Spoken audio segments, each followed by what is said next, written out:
Hello guys, good morning. For today's video, papakita ko lang sa iyo yung mga nakalakal ko. Ayan po, nagbababa na po ako ng kalakal. So, ayan, mga plastic po yan. Ilalagay ko yan doon sa lagayan ng mga plastic sa taas. Ayan, doon nilagayan ko ng mga plastic. Doon ko nilalagay, sinisegregate ko siya para hindi yung maliit ko nga junk shop dito sa bahay lang namin. Ayan, dito ko ilalagay yung karton kasi yung sa lagayan ng karton ko sa taas punong-puno na, hindi na kasya. Kaya dito ko na siya ilalagay. Ayan, yung mga nakuha kong mga kalakal. So, panoorin nyo lang ako guys. Ayan po yung mga karton na nakuha ko.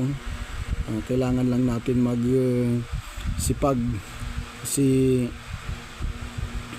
alam nyo na, kailangan nating lumaban ng patas.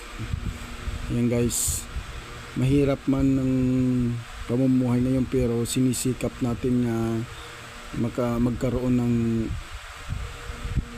magandang kinabukasan ng ating mga anak. Ginagawa natin to para sa ating pamilya at para sa ating mga anak sa kinabukasan nila. So ayan po mga lods,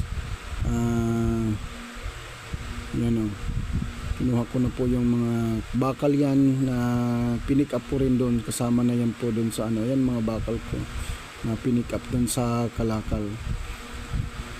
So tulungan nyo lang ako guys, panoorin, pakisuporta, ang paki-like sa akin YouTube channel, paki-subscribe naman po at mag-iwan po kayo ng comment kung ano ang gusto nyong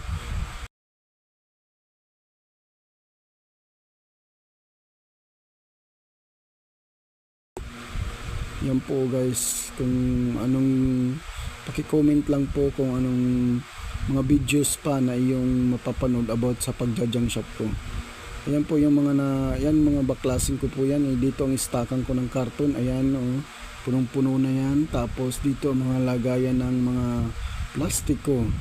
Ayan, makikita nyo yan. Ayan mga plastic.